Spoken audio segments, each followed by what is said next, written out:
सोचकर स्वीकार करना चाहिए कि उनके जीवन में कुछ और अच्छा होने वाला है। सबसे मुश्किल जीत खुद पर जीत होती है, लेकिन किसी को भी आपको वह महसूस कराने की इजाजत न दे जिसके आप लायक नहीं हैं। किसी गांव में मंगेश नाम का व्यक्ति रहता था। मंगेश का जन्म एक गरीब परिवार में हुआ था। मंगेश के परिवार में पति और उसकी पत्नी सिर्फ 2 ही सदस्य थे। कच्चे घर में वह अपना गुजारा कर रहे थे। वह गरीब आदमी पूरे दिन मजदूरी करके अपना और अपनी पत्नी का पेट पालता था। इसी तरह दोनों का जीवन चल रहा था। समय के साथ उसकी पत्नी गर्भवती हो जाती है। यह सुनकर मंगेश बहुत खुश होता है। वह सोचने लगता है कि अब हमारे घर में भी एक नन्हा सा पुत्र खेला करेगा, हम उसे गोद में खिलाया करेंगे। पर जो उसके और उसके परिवार के जीवन में जो होने वाला था, उससे वह बेखबर था। धीरे धीरे समय गुजरता है। अब उस गरीब के घर में वह दिन भी आ जाता है जब उसकी पत्नी एक बच्चे को जन्म देने वाली थी। उसे उसका पति एक अस्पताल में भर्ती कराता है। प्रसव का समय जब निकट आता है तो इधर वह गरीब आदमी कुछ पैसों को बंदोबस्त करने चला जाता है। फिर लौटते समय अपने होने वाले बच्चे को लेकर मन में सपने संजोने लगता है। तब तक उसके पास यमराज का बुलावा आ जाता है। उसकी एक दुर्घटना में मृत्यु हो जाती है। शहर के कुछ लोग इधर उस आदमी का अंतिम संस्कार करते हैं तो दूसरी तरफ उसकी पत्नी अस्पताल में अपने बच्चे को जन्म दे रही होती है। जब उस बेचारी को यह खबर मिलती है कि उसके पति की मृत्यु हो गई है तो उसका कलेजा फट जाता है। उस बेचारी को दुनिया में सिर्फ उसका पति ही तो था। अब वह भी उसे छोड़कर चला गया था। अब तो वह फूट फूट कर रोने लगती है।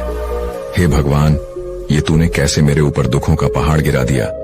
मेरा जो सहारा था उसे ही मुझसे छीन लिया। कम से कम इस बच्चे का तो ख्याल किया होता, जिसका भी जन्म भी नहीं हुआ है। पैदा होने से पहले ही तुमने उसके सर से पिता का साया हटा दिया। अब कौन इस बच्चे का पालन पोषण करेगा। वह दुखियारी अस्पताल में ही अपने पति को याद करके बुरी तरह से रो रही थी। उसे समझ में नहीं आ रहा था कि संतान के आने की खुशी व्यतीत करूं या पति के जाने का दुख। शहर के कुछ लोगों ने उसे समझाया, बहन, जन्म मृत्यु सब विधाता के हाथ में होता है। इसमें मनुष्य का कोई जोर नहीं चलता। यह भी कहा जाता है कि परमात्मा जो करता है अच्छा ही करता है। इसीलिए जो चला गया उसका शोक छोड़िए और यह जो आया है उसके बारे में सोचिए। इधर कई तरीकों से लोग उस गरीब महिला को समझाते हैं। कुछ ही देर में उसने एक सुंदर से पुत्र को जन्म दिया। बेटे को देखकर उसका कुछ दुख हल्का होता है। वह सोचती है कि अब मैं इस पुत्र को पाल पोस कर बड़ा करूंगी, यही मेरा सहारा बनेगा। अब वह अपने बच्चे को लेकर अपने घर आ जाती है। नगर के कुछ लोगों ने उस महिला की कुछ दिनों तक मदद करी, लेकिन कौन हमेशा मदद करता है। जब कुछ दिन बीते तो मददगार भी पीछे हट गए। अब वह अपने बच्चे को लेकर बिल्कुल अकेली पड़ गई। वह समझ गई थी कि दूसरों की मदद से कितने दिन तक जीवन जिया जा सकता है। यदि हमें जीना है और इस बच्चे को पालना है तो खुद जिम्मेदारी उठानी होगी, खुद कोई काम करना पड़ेगा। इस प्रकार वह महिला दूसरों के घरों में अपने लिए साफ सफाई का काम तलाश लेती है। काम करके जो पैसे मिलते थे उनसे वह अपना और अपने बच्चे का पेट पालने लगी।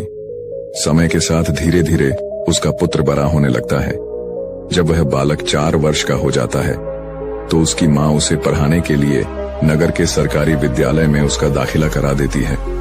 उसने सोचा कि मैं अपने बच्चे को पढ़ा लिखा कर इस काबिल बना दूंगी कि उसे कभी किसी के आगे हाथ न फैलाना पड़े। अब इस प्रकार वह महिला मेहनत मजदूरी करके अपने बच्चे को पढ़ाने लगती है। बच्चा भी ठीक से समझता था कि उसके घर में केवल माँ ही है। परिवार का खर्च चलाने वाला उसका पिता उसके जन्म से पहले ही चला गया है, इसलिए वह पढ़ाई भी खूब मन लगाकर करता था। धीरे धीरे बच्चे की उम्र 12 वर्ष की हो जाती है। एक दिन की बात है, वह स्त्री बहुत बीमार पड़ जाती है। उसने सोचा कोई छोटी मोटी बीमारी होगी, इसीलिए कभी उस पर ध्यान नहीं दिया। लेकिन उसकी हालत दिन पर दिन खराब होती चली गई। बीमार होने की वजह से वह काम पर भी नहीं जा पाती थी। घर में इतने पैसे भी नहीं थे कि कहीं अपना ठीक से इलाज करा लेती। माँ को अत्यंत बीमार देखकर बेटे को बहुत चिंता होती है। वह बालक कहता है, माँ तुम चिंता मत करो, मैं तुम्हारे लिए अभी डॉक्टर के पास से दवाई लेकर आता हूँ, तुम उसे खा लेना, फिर तुम जल्दी ही ठीक हो जाओगी। अपने बेटे की बात सुनकर माँ की आंखें भर आती हैं। वह कहने लगी, बेटा अब तुम्हें कहीं जाने की जरूरत नहीं है। मेरा भी अब समय आ गया है। मैं तुम्हारे पिता के पास जाना चाहती हूँ, लेकिन जाने से पहले तुम मेरी एक बात हमेशा याद रखना। जब तेरा जन्म नहीं हुआ था, तब तेरे पिता ने और मैंने एक सपना देखा था कि हम अपने बच्चे को पढ़ा लिखा कर इतना काबिल बना देंगे कि उसे हमारी तरह गरीबी भरी जिंदगी न जीनी पड़े। लेकिन बेटा, मैं सब सपने को पूरा नहीं कर पाई। बेटा, मैं यदि चली भी जाऊं तो तुम अपने पिता के सपने को जरूर साकार करना। तुम ऐसा कोई काम मत करना जिससे तुम्हारे पिता का नाम खराब हो। तुम इस प्रकार से अपना जीवन जीना कि तुम्हारा नाम दूर दूर तक लोग जान जाएं। बेटा, कभी पैसे के पीछे मत भागना। पैसे के लिए तो लोग इतने नीचे गिर जाते हैं कि अपने माता पिता की इज्जत का भी ख्याल नहीं करते। तुम हमेशा अपना नाम कमाना। बेटा, हमेशा स्वाभिमानी बनकर जीना। कभी किसी के आगे अपने हाथ मत फैलाना। किसी से याचना मत करना। याचना न करना ही श्रेष्ठता का मूल है, पर अधीनता ही नरक है। मनुष्य को सदा ही विद्या, धन, बल, कीर्ति और पुण्य कमाना चाहिए। लड़के ने कहा, माँ, तुम घबराओ नहीं, मैं तुम्हारे लिए अभी दवाई लेकर आता हूँ। और इतना कहकर लड़का माँ से रुपए लेकर दवा लेने चला जाता है। बेटे के जाते ही इधर उस गरीब स्त्री के प्राण निकल जाते हैं। जब नगर वालों को पता चलता है तो सब लोग इकट्ठे होकर उस स्त्री का उसके बेटे के हाथों अंतिम संस्कार कराते हैं। अब तो वह बालक बिल्कुल अकेला हो गया था। किस्मत भी क्या खेल दिखाती है। जब जरूरत होती है अपनों की, तब अकेलेपन की रात में जगाती है। बिना माता पिता का बेटा उम्र भी ज्यादा नहीं थी। आखिर जाए तो कहां जाए, करें तो क्या करें। दूर के जो रिश्तेदार थे, उन्होंने भी उस बालक पर ध्यान नहीं दिया। आखिर वो गरीब तो था, लेकिन वह बच्चा अकेले ही अपने जीवन की राह पर चल देता है। उसने कभी हार नहीं मानी। जो पैसे छोड़ गई थी, कुछ दिन तक उन पैसों से अपना गुजारा चलाता रहा। कुछ दिन के बाद वह पैसे खत्म हो जाते हैं। घर में भी कुछ नहीं था। अब तो एक ही चाह रहा था कि कुछ काम धंधा किया जाए, तभी भोजन की व्यवस्था होगी, तभी स्कूल की फीस भरी जाएगी। लड़के को अपनी माँ की बात अच्छी तरह याद थी। उसकी माँ ने कहा था कि बेटा, कितना भी बुरा वक्त आ जाए, पर किसी के आगे हाथ मत फैलाना, मेहनत करके ही अपना जीवन यापन करना। लड़के को अपनी माँ की यह बात अच्छी तरह याद थी, इसलिए वह कभी किसी के आगे भीख नहीं मांगता था। विद्यालय से आने के बाद वह किसी के खेतों में काम करने चला जाता, कभी किसी की चाय की दुकान पर काम कर लेता और वहां से कुछ पैसे मिलते तो अपने विद्यालय की फीस भर देता था और अपने खाने पीने की सामग्री खरीद लाता था। इस प्रकार छोटी सी आयु में वो बच्चा पढ़ाई भी करता था और मजदूरी भी करता था। धीरे धीरे कुछ साल ऐसे ही निकल जाते हैं। बच्चा अब अपने नगर से निकलकर कस्बे में पढ़ने लगता है। तब उसकी कॉपी किताबों का, विद्यालय की फीस का खर्चा बढ़ा जाता है। लेकिन उस बालक ने हिम्मत नहीं हारी। रोजाना विद्यालय जाता था। वह जो भी कमाता था, उसकी सारी कमाई पढ़ने लिखने में ही लग जाती थी, और जो कुछ थोड़ा बहुत बचता था उससे अपना पेट भर लेता था।